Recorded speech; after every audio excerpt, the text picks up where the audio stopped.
Bismillahirrahmanirrahim. Assalamualaikum warahmatullahi wabarakatuh. Perkenalkan, nama saya Siti Narjinah. Saya mahasiswi program studi S1 Informatika Universitas Muhammadiyah Banjarmasin. Jadi saya hari ini akan mereview untuk materi yang pertama, yaitu ada pengantar hukum dan etika profesi teknologi informasi. Kita harus tahu dulu, hukum itu apa? Hukum adalah norma yang mengatur mana yang benar dan mana yang salah, yang eksistensi atau pembuatnya dilakukan oleh pemerintah. Hukum dapat secara lisan maupun secara tulisan, dan apabila melanggar hukum, maka itu akan dikenakan sanksi. Hukum bertujuan untuk apa sih? Hukum itu bertujuan untuk menjaga dan mencegah seseorang agar tidak menjadi hakim untuk dirinya sendiri. Yang kedua ada etika. Etika adalah kebiasaan atau adat istiadat yang mana sebagai nilai tentang bagaimana seseorang harus hidup sesuai dengan kebiasaan adat istiadat. Umumnya, etika ini menjadi sebuah tolak ukur nilai suatu kebiasaan di lingkungan. Dan yang menjadi nilai tolak ukur itu adalah agama dan kebudayaan. Tujuan dari etika ini untuk memberikan pandangan tentang bagaimana bertindak secara moral pada situasi tertentu. Selanjutnya ada profesi. Profesi adalah moral community yang memiliki cita-cita dan nilai bersama. Suatu profesi dikelompokkan berdasarkan latar belakang pendidikan, profesi atau keahlian tertentu yang menunjukkan arah moral suatu profesi. Jadi, etika profesi adalah kode etik atau aturan yang berlaku untuk setiap profesi tertentu dalam suatu organisasi. Untuk etika dalam teknologi informasi, itu ada dua.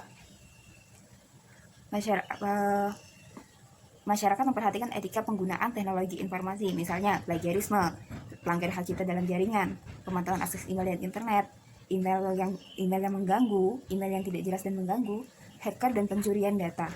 Yang kedua, ada masyarakat umum tidak menyadari pentingnya etika diterapkan pada teknologi informasi. Jadi, etika itu sangat penting diterapkan. Lanjut, untuk materi yang kedua, ada tinjauan umum etika. Yang kita bahas pertama adalah hubungan antara etika, filsafat, dan ilmu pengetahuan. Etika adalah bagian dari filsafat, sedangkan filsafat merupakan bagian dari ilmu pengetahuan. Filsafat adalah ilmu pengetahuan yang berfungsi sebagai interpretasi tentang hidup manusia, yang bertugas meneliti dan menentukan semua fakta konkret hingga yang dasar. Etika juga merupakan dari bagian filsafat, yaitu filsafat moral. Yang pertama, mempelajari perbuatan baik atau buruk, benar atau salah berdasarkan kodrat manusia. Yang kedua, menjadi studi tentang kehendak manusia dalam mengambil keputusan untuk berbuat yang mendasari hubungan antar sesama manusia. Yang ketiga, studi tentang pengembangan nilai moral agar terciptanya kebebasan kehendakan karena kesadaran. Dan yang terakhir, ada studi tentang nilai-nilai manusiawi yang berupa mewujudkan nilai-nilai yang baik dan benar menurut manusia. Kemudian ada hubungan antara etika, moral, dan hukum. Moral merupakan nilai-nilai dan norma-norma yang menjadi pegangan seseorang atau suatu kelompok dalam mengatur tingkah laku di dalam lingkungannya. Dan ada 6 tahap perkembangan moral yang dekat hubungannya dengan etika. Yang pertama, ada orientasi pada hukum, ganjaran, kekuatan fisik, dan material. Orang cenderung takut pada hukuman dibandingkan sekedar menjalankan yang mana yang baik atau yang mana yang buruk. Yang kedua, orientasi hedonitis kehidupan antar manusia. Perbuatan benar adalah perbuatan yang memberikan kepuasan kebutuhan individu dan atau kebutuhan orang lain. Adanya hubungan antar manusia sebagai hubungan formal yang saling melakukan timbal balik. Yang ketiga ada orientasi konformitas, di mana seseorang cenderung mempertahankan harapan kelompoknya serta memperoleh persetujuan kelompoknya, sedangkan moral adalah ikatan individu. Tingkah laku pada orientasi ini dianggap tingkah laku yang wajar dan baik. Yang keempat ada orientasi pada otoritas. Otoritas ini cenderung melihat hukum, kewajiban untuk mempertahankan tata tertib sosial, religius, dan lain-lain yang dianggap sebagai nilai-nilai utama dalam kehidupan. Dan yang kelima ada orientasi kontrak sosial. Dilatar belakangi adanya tekanan pada persamaan derajat dan hak kewajiban timbal balik atas tatahan bersifat demokratis. Dan yang terakhir ada orientasi moralitas prinsip suara hati individual, konversif, dan universal. Orientasi ini memberikan nilai tinggi pada hidup manusia di mana persamaan derajat dan martabat. Kemudian, materi yang ketiga yaitu ada etika komputer. Kita kenal dulu nih sejarah dan perkembangan komputer. Etika komputer menurut Moore adalah analisis mengenai hakikat dan dampak sosial teknologi komputer serta formulasi dan justifikasi yang berkaitan dengan kebijakan penggunaan teknologi tersebut secara etis.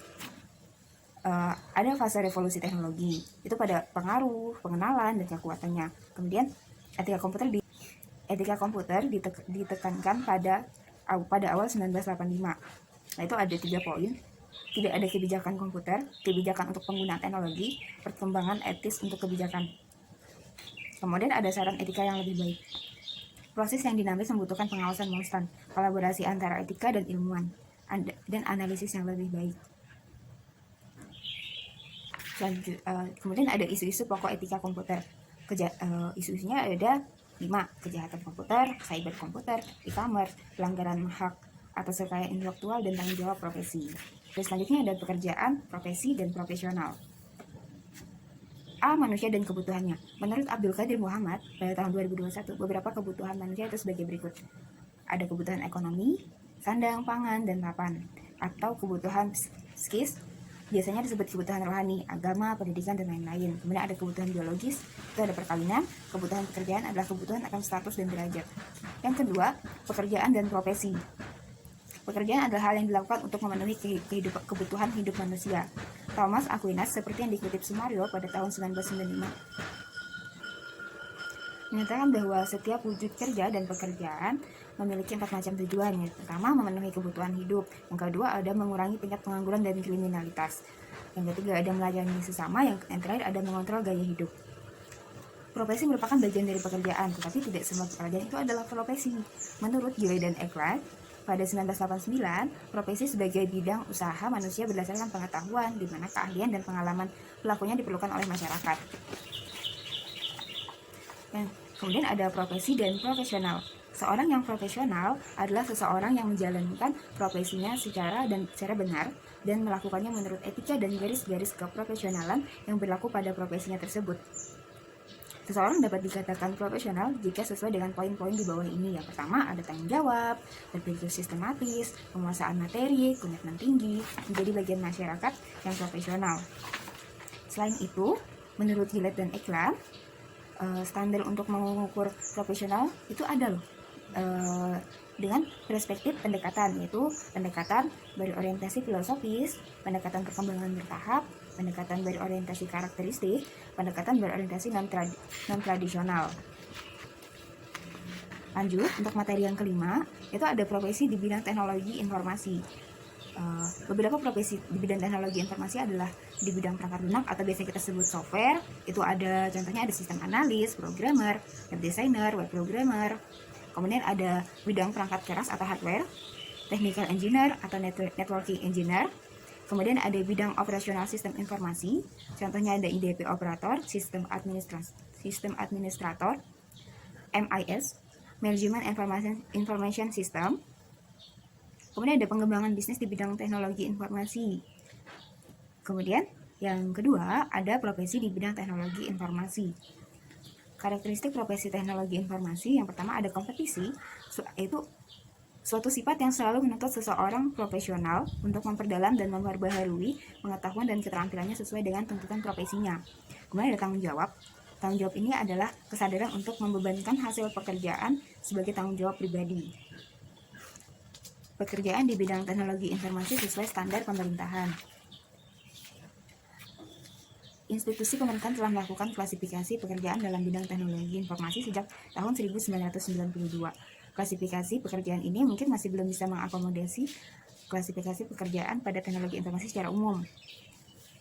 Kemudian ada standar profesi teknologi informasi.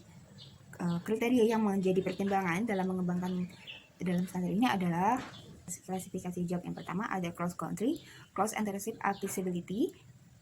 Pekerjaan yang ada harus relevan dengan kondisi region dan setiap anggotanya memiliki kesamaan paham dan fungsi dari setiap pekerjaan.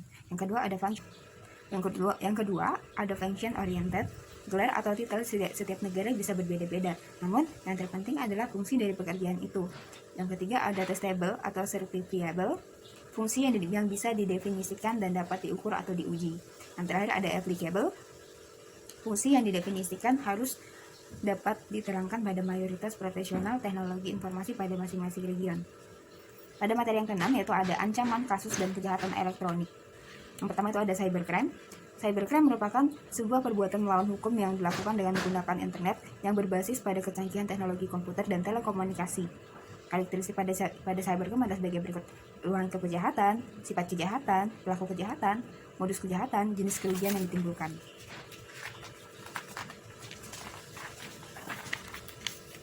Selain itu, cybercrime juga ada beberapa jenis. Yang pertama, unauthorized access merupakan kejahatan yang terjadi ketika seseorang memasuki atau menyusup ke dalam suatu sistem jaringan komputer secara tidak sah, tanpa izin, dan tanpa sepengetahuan pemilik jaringan komputer. Yang kedua, ada illegal contents, merupakan kejahatan yang dilakukan dengan memasukkan data atau informasi ke internet tentang sesuatu yang tidak benar, tidak etis, dan dianggap melanggar hukum atau mengganggu ketertiban umum. Misalnya nih, penyebaran pornografi. Terus yang ketiga ada penyebaran virus secara sengaja. Penyebaran virus pada umumnya dilakukan menggunakan email. Seringkali orang yang sistem emailnya terkena virus tidak menyadari bahwa adanya virus tersebut. Virus tersebut akan dikirimkan lagi ke tempat lain melalui email.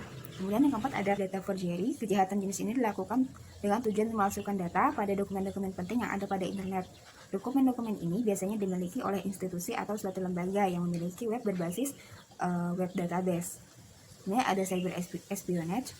Ini merupakan kejahatan yang memanfaatkan jaringan internet untuk melakukan kegiatan mata-mata terhadap pihak lain dengan memasuki sistem jaringan komputer pihak sasaran. Yang keenam ada cyber stalking. Kejahatan jenis ini dilakukan untuk mengganggu atau melecehkan seseorang dengan memanfaatkan komputer dan dilakukan berulang-ulang. Kejahatan tersebut menyerupai teror yang ditunjukkan kepada seseorang dengan memanfaatkan media internet. Hal ini biasa terjadi karena kemudahan membuat sebuah email dan alamat tertentu tanpa harus menyertakan identitas diri yang sebenarnya. Yang ketujuh ada carding.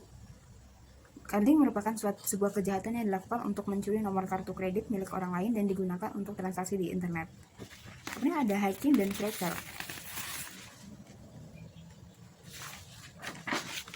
Istilah hacker biasanya mengacu pada seseorang yang mempunyai minat dalam mempelajari sistem komputer secara detail dan bagaimana meningkatkan kapabilitasnya. Adapun orang yang sering melakukan aksi-aksi perusakan di internet itu lazimnya disebut cracker. Cracker adalah hacker yang memanfaatkan kemampuannya untuk hal yang negatif. Jadi jangan ketukar lagi ya. Kemudian ada aktivitas cracking di internet ini memiliki ruang lingkup yang sangat luas, mulai dari membajakan akun orang lain, membajakan situs web, menyebarkan virus. Kemudian untuk materi yang ketujuh itu ada organisasi dan kode etik profesi. Yang pertama ada pembentukan organisasi profesi. Ada 4 kebutuhan dasar yang harus dipenuhi sebuah profesi. Yang pertama kredibilitas, profesionalisme, kualitas jasa, dan kepercayaan. Fungsi pokok organisasi profesi itu ada mengatur keanggotaan organisasi, membantu anggota untuk terus memperbaharui pengetahuannya sesuai dengan perkembangan teknologi, menentukan standarisasi pelaksanaan sertifikasi bagi anggotanya, membuat kebijakan etika profesi yang harus diikuti oleh semua anggota, memberi sanksi bagi anggota yang melanggar. Manfaat kode etik profesi. Kode etik profesi ini bertujuan untuk pelaku profesi dapat menjalankan pelayanan sebaik-baiknya kepada pemakai jasa profesi tersebut.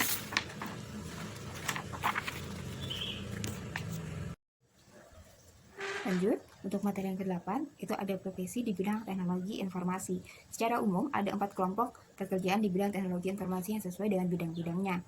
Yang pertama, kelompok 1, itu ada perangkat lunak atau software, seperti sistem analis, programmer, web design, web programmer. Yang kedua, ada kelompok 2, perangkat keras. Kemudian ada kelompok 3, operasional sistem informasi, sistem administrator, EDP operator. Kemudian ada kelompok 4, pengembangan bisnis teknologi informasi, yaitu adalah pengelompokan orang-orang yang bekerja pada sektor bisnis teknologi informasi. Materi yang ke-9 ada Undang-Undang Telekomunikasi dan ITE. Undang-Undang Telekomunikasi Nomor 36 Tahun 1999. Telekomunikasi merupakan setiap pemancaran, pengiriman, atau penerimaan dari setiap informasi dalam bentuk tanda-tanda isyarat, tulisan, gambar, suara, dan bunyi melalui sistem kawat optik, radio, atau sistem elektromagnetik lainnya. Kemudian ada Undang-Undang Informasi dan Transaksi Elektronika. ITE ini nomor 11 tahun 2008. Teknologi informasi merupakan suatu teknik untuk mengumpulkan, menyiapkan, menyimpan, memproses, mengumumkan, menganalisis, atau menyebarkan informasi. Dokumen elektronik adalah setiap dokumen elektronik adalah setiap informasi elektronik yang dibuat, diteruskan, dikirimkan, diterima, atau disimpan dalam bentuk analog, digital, elektromagnetik, optikal, atau sejenis lainnya.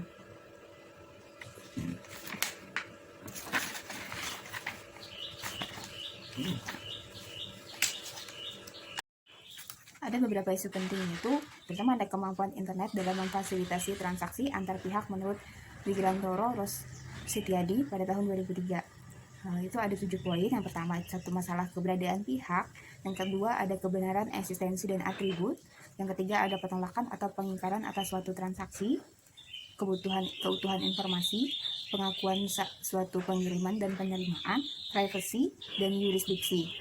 Yang kedua, ada transaksi elektronik yang dituangkan dalam kontrak elektronik yang mengikat para pihak. Ada 2 pihak yang terikat, yaitu para pihak memiliki kewenangan untuk memilih hukum yang berlaku bagi transaksi elektronik internasional yang dibuatnya. Apabila para pihak tidak melakukan pilihan hukum yang berlaku berdasarkan pada asas-asas hukum perdata internasional. Yang kedua, para pihak memiliki kewenangan untuk menetapkan forum pengadilan, arbitrase, atau lembaga penyelesaian sengketa alternatif yang berwenang menangani sengketa yang mungkin timbul dari transaksi elektronik. Materi yang ke-10 ada hak atas kekayaan intelektual. Hak kekayaan intelektual ini atau HKI merupakan hak yang timbul atas olah pikir otak manusia yang menghasilkan suatu produk atau proses yang berguna bagi manusia. Secara umum dapat dikatakan bahwa objek yang diatur oleh HKI adalah karya-karya yang berasal dari kemampuan intelektual manusia. Ada beberapa cangkupan hak cipta. Ada hak cipta. Hak cipta diberikan terhadap ciptaan dalam ruang lingkup bidang ilmu pengetahuan, kesenian, dan kesusastraan. Hak cipta hanya diberikan secara eksklusif kepada penciptanya. Misal pada buku, program komputer, pamflet, layout, kalau tulisan diterbitkan. Kemudian Undang-Undang Hak Cipta itu diatur pada nomor 19 tahun 2002. Ada perlindungan tentang hak cipta. Yang pertama ada otomatis setelah suatu cipta diwujudkan, hak eksklusif untuk mengembang atau memperbanyak ciptaannya atau memberikan izin untuk itu. Pendaftaran hanya asumsi untuk memudahkan pembuktian di pengadilan. Masa berlaku hak cipta selama hidup pencipta ditambah 70 tahun setelah pencipta meninggal dunia.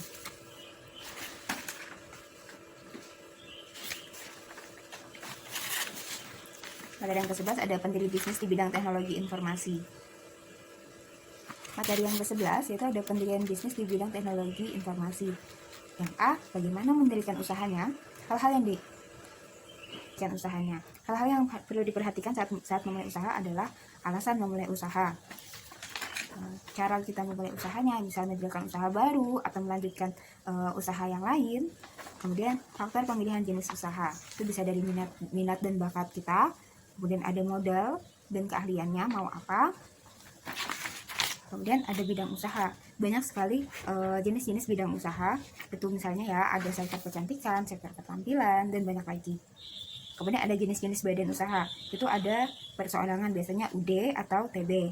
Firma itu biasanya kayak firma hukum. Ada perseroan komanditer atau CV, koperasi produksi, konsumsi jasa, dan serba usaha. Kemudian yang kelima, yayasan badan usaha yang tidak mencari keuntungan. Misalnya ya kayak badan usaha sosial. Terus yang terakhir ada perseroan terbatas, PT terbuka dan PT tertutup. Kemudian ada jenis-jenis izin usaha. Yang pertama ada dokumen suatu usaha, biasanya bukti diri, tanda daftar perusahaan, nomor pokok wajib pajak, dan dilengkapi dengan surat-surat perizinan lainnya.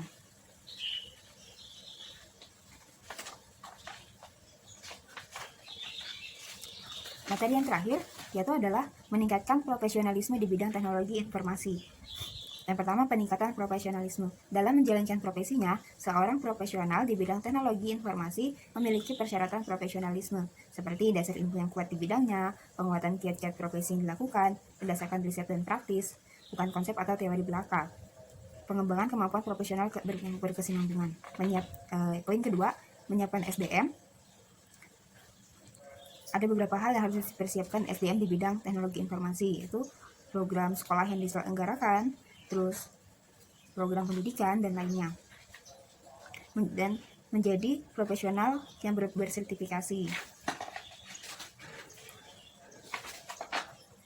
Terus kemudian ada sertifikasi berorientasi produk, sertifikasi internasional untuk profesi bidang teknologi informasi. Terus yang kelima ada spesifikasi sertifikasi berorientasi produk, misal yang dari Microsoft atau dari Oracle atau dari Cisco. Dan ada spesifikasi sertifikasi berorientasi profesi, misal dari Institute for Certification of Computing Professionals. Itu biasanya ada Badan Sertifikasi Teknologi Informasi di Amerika, CDP, Certified Data Processor, dan banyak lagi. Nah, ada Computing Technology Industry Association. Itu misalnya asosiasi industri teknologi di komputer di Amerika. Selain itu pasti ada hambatan dalam pelaksanaan sertifikasi. Pertama itu ada biayanya mahal dan kemampuan yang kurang.